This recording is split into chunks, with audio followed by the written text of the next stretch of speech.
ایک بچہ آ گیا، یتیم بچہ. اس نے آ کے عرض کی حضور 3 گھر میں افراد ہیں، میں، میری بہن اور میری بیوہ ماں. والد حضور چلے گئے اور آج نہ 3 دن ہو گئے روٹی کوئی نہیں کھائی. میں اس منظر کو بھی جانتا ہوں کہ جب یتیم گھر میں اکٹھے بیٹھے ہوتے ہیں اور پتہ ہوتا ہے ان کو کہ ہماری اماں کے پاس آج پیسے کوئی نہیں اور گھر میں روٹی بھی کوئی نہیں، تو پھر ان کو بھوک ہی نہیں لگتی. ہاں نہیں لگتی. اماں پوچھتی ہے پتر روٹی کھانی ہے؟ نہیں میں تو سویرے جو کھایا تھا وہ ہضم ہی نہیں ہوا. اماں جی شاہی کوئی نہیں. یہ پردے اس طرح کر کے بچائے جاتے ہیں.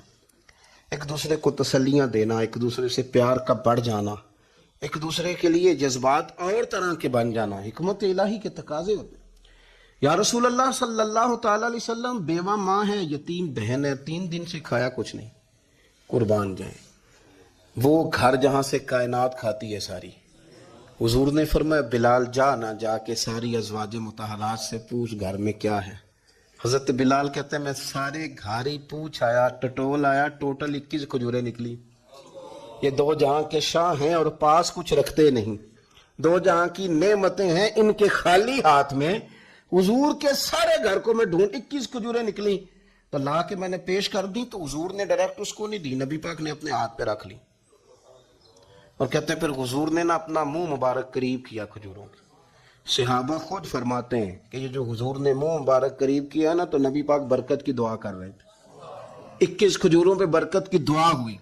حضور نے اس بچے کو بلایا، تھپکی دی، فرمایا لے جا 7 تیری 7 تیری بہن کی. انہیں معمولی نہ سمجھنا ہو تو حضرت بلال کہتے ہیں حضور 3 بھی دے دینا کبھی تو 30 سال ختم ہی نہیں ہوتی. 30 سال گزر جاتے ہیں، نکالتے رہو کھاتے رہو، ختم ہی نہیں ہوتی. حضرت سیدنا ابو ہریرہ رضی اللہ تعالیٰ عنہ فرماتے ہیں حضور نے فرمایا 7 تیری، 7 تیری بہن کی، 7 تیری والدہ کی، اور 7 حضور نے اور بھی تلقین فرمائی. فرمایا ایک سویرے کھایا کرنا، ایک شام کو کھایا کرنا. یہ لے جا. حضرت سیدنا بلال حبشی کہتے ہیں رضی اللہ تعالیٰ عنہ کہ بچہ لے کے جب باہر نکلا تو حضرت سیدنا معاذ ابن جبل دوڑ کے گئے اور جا کے بچے کے سر پہ شفقت سے ہاتھ پھیرا. کا فکر نہ کرنا، رب کریم تجھے بہترین سرپرست عطا کرے گا، پتر پریشان نہ ہونا، اللہ تیری مدد کرے گا. صرف حوصلہ دیا، سر پہ دست شفقت پھیرا. بچہ چلا گیا تو حضور نے فرمایا معاذ ادھر آؤ نا ذرا. یا رسول اللہ حکم ہو. فرمایا کس چیز نے تمہیں اٹھایا بچے کے سر پہ ہاتھ رکھنے کے لیے؟ کس نے تمہیں کہا؟ کس چیز نے تمہیں اٹھایا جو تم بچے تک پہنچ گئے؟ عرض کی یا رسول اللہ وہ جو میرے دل میں اللہ نے یتیم کے لیے رحمت رکھی ہے نا اس نے مجھے اٹھایا تھا، اور میں نے جا کے اس کے سر پہ دست شفقت پھیرا. تو حضور فرمانے لگے سن پھر جو کسی یتیم کے سر پہ خالی ہاتھ بھی پھیر دے، جتنے بال اس کے ہاتھ کے نیچے آئیں گے نا رب اتنی خطائیں معاف کرے گا، اتنی نیکیاں دے گا، اتنے درجے اس کے بلند کر دے گا. خالی دست شفقت ہی پھیر دے. دینا دلانا تو بعد کی بات ہے، اس کا خیال رکھنا تو. جو ہمارے مدارس ہیں نا ان میں اکثر بچے غریب ہوتے ہیں لیکن کچھ بچے تگڑے گھروں کے بھی ہوتے ہیں، مالدار گھروں کے بھی ہوتے ہیں. اس میں اگر کوئی ایسا بچہ آ بھی جاتا ہے نا جو یتیم ہے، کمزور ہے، تو اپنے آپ کو محسوس نہیں کرتا کمزور، کیونکہ وہ یہ نہیں سمجھتا کہ میں یتیم خانے میں آیا ہوں. اس کے ذہن میں مائنڈ سیٹ یہ ہوتا ہے کہ میں مدرسے میں آیا ہوں اور میں پڑھنے کے لیے آیا ہوں. اور چونکہ وہ کچھ وزادار بچے، مالدار بچوں کے ساتھ وقت گزارتا ہے، اسی دسترخوان پہ بیٹھ کے کھاتا ہے، اسی کلاس میں سب کے ساتھ بیٹھ کے پڑھتا ہے، تو اس کی عزت نفس مجروح ہونے کی بجائے طاقت پکڑتی. وہ برابری کی سطح پہ جب آتا ہے تو اسے محسوس ہوتا ہے کہ مجھے عزت دی جا رہی. اس لیے مدارس اسلامیہ میری نظر سب سے مضبوط جگہ ہیں جہاں مساکین کی، یتیموں کی، غریبوں کی صحیح معنوں میں کفالت بھی ہوتی ہے، تعلیم بھی ہوتی ہے، عزت بھی ہوتی ہے، تربیت بھی ہوتی ہے. قومیں بڑے بڑے تہوار مناتی ہیں، میلوں کا بندوبست کرتی ہیں، دن منائے جاتے ہیں. اسلام کے اندر بھی دن منائے جاتے ہیں اور بڑی قریب ایک دن آنے والا ہے جسے عید الفطر کہا جاتا ہے. لیکن اسلام کے تہوار باقی قوموں کو یہ بتاتے ہیں کہ تہوار منائے کس طرح جاتے ہیں. تو سب سے پہلے تو یہ یاد رکھیں کہ اسلام کے اندر جب عید آتی ہے تو اس کا کوئی مقصد ہے، اور ہم نے عید کو کس طرح منانا ہے یہ سارا کچھ ہمارا دین ہمیں بتاتا ہے. پہلے تو یہ آپ دیکھیں کہ عید مسلمان نے کس طرح منانی ہے. سویرے جب اس نے اٹھنا ہے تو اس نے فجر کی نماز کے بعد دوبارہ سے تیاری کرنی ہے، غسل کرنا ہے، صاف لباس پہننا ہے، خوشبو لگانی اور کرنا ہے تو نماز کے لیے جانا۔ اس کے عید کا آغاز، اس کے اس خوبصورت تہوار کا آغاز اللہ تبارک و تعالیٰ کی عبادت سے ہو رہا ہے، اور عید منا کب رہا ہے؟ رمضان کے 30 روزے پورے کرنے کے بعد یا 29 کا چاند دیکھنے کے بعد۔ تو سب سے پہلے ہمیں یہ بتایا جا رہا ہے کہ جب تم عید مناؤ گے تو تم سجدہ شکر کے ساتھ مناؤ گے، اپنے رب کے ساتھ جوڑ کے مناؤ گے، اللہ تبارک و تعالیٰ کی عبادت کے ساتھ مناؤ گے۔ تو اس میں کوئی شور و غوغا نہیں، کوئی ریلیاں نہیں، کوئی جلوس نہیں، کوئی پٹاخے نہیں، کوئی گانا باجا نہیں، اللہ کی عبادت کے ساتھ بتایا جائے گا کہ تمہارا جو تہوار ہے وہ تہذیب کا، شائستگی کا، خوبصورتی کا، نظم و نسق کا ایک بہترین ذریعہ۔ تم بڑے راضی جب ہوگے تو پھر بھی تم اپنا ساری جھکاؤ گے رب کی بارگاہ میں، پھر بھی تم یہی کہو گے سبحان ربی العظیم، پھر بھی تم یہی کہو گے سبحان ربی الاعلی، پھر بھی تم اس کی بارگاہ میں جبین نیاز جھکاؤ گے۔ پہلی بات۔ دوسری بات، ہمیں پیغام میں عید یہ ہے کہ یہ جو تمہارے پاس عید کا دن آیا ہے یہ اجتماعیت کا دن ہے۔ آپ جب صف میں کھڑے ہوں گے نماز عید کے لیے تو کیا امیروں کی صفیں علیحدہ ہوں گی؟ غریبوں کی الگ ہوں گی؟ کیا پڑھے لکھوں کی الگ ہوں گی اور ان پڑھ لوگوں کی الگ ہوں گی؟ کیا قبیلوں کی الگ ہوں گی اور دوسرے قبیلے کی الگ ہوں گی؟ ایسا نہیں، ایک ہی صف میں کھڑے ہو گئے محمود و یاز، نہ کوئی بندہ رہا نہ کوئی بندہ نواز، صاحب و محتاج و غنی ایک ہوئے اور تیری سرکار میں پہنچے تو سبھی ایک ہوئے۔ اجتماعیت کا اظہار ہے، اجتماعیت کا۔ عید کا پیغام اجتماعیت کا اظہار۔ اور پھر نماز عید ختم ہوئی تو سب نے ایک دوسرے کو گلے لگایا، غریب نے امیر کو، امیر نے غریب کو، پہلے ایک صف میں نماز پڑھی پھر گلے لگایا، چھوٹے نے بڑے کو، بڑے نے چھوٹے کو، سب ایک دوسرے کے ساتھ محبت کا رشتہ قائم رکھنے لگے۔ تو عید نے دوسرا پیغام اجتماعیت کا دیا کہ تم اللہ تبارک و تعالیٰ کی توحید کے نام پر، تم رسول پاک صلی اللہ تعالی علیہ وسلم کی غلامی کے نام پر ایک ہو، ایک۔ ہزاروں قومیں وجود میں آئیں دہر میں خشک و تر کے رشتے سے، پر ہم نے بنیاد دوستی رکھی یاد خیر البشر کے رشتے سے۔ اور اقبال کہنے لگے اپنی ملت پر قیاس اقوام مغرب سے نہ کر، خاص ہے ترکیب میں قوم رسول ہاشمی۔ یہ جو نماز پڑھ رہے ہیں اور بعد میں گلے مل رہے ہیں، ان کا ایک ہی تعارف ہے کہ یہ رسول ہاشمی کی قوم ہے۔ یہ تعارف اجتماعیت کا درس، پیار کا درس، مساوات کا درس، چھوٹے بڑے کے فرق کو ختم کرنے کا درس، امیر غریب کی تفریق مٹانے کا درس، اس کا نام عید ہے۔ تیسری بات، آپ جو دیکھیں کہ کوئی بھی ہمارا موقع ہے نا تو اسلام نے اس پر کچھ تعلیمات دی ہیں۔ اگر آپ کو اللہ بیٹا دیتا ہے، بیٹی دیتا ہے تو اس کا عقیقہ کرنا ہے، دوسروں کو کھانا کھلانا ہے۔ اگر اللہ نے شادی کا موقع دیا تو سنت ہے ولیمہ کرنا ہے، لوگوں کو کھانا کھلانا ہے۔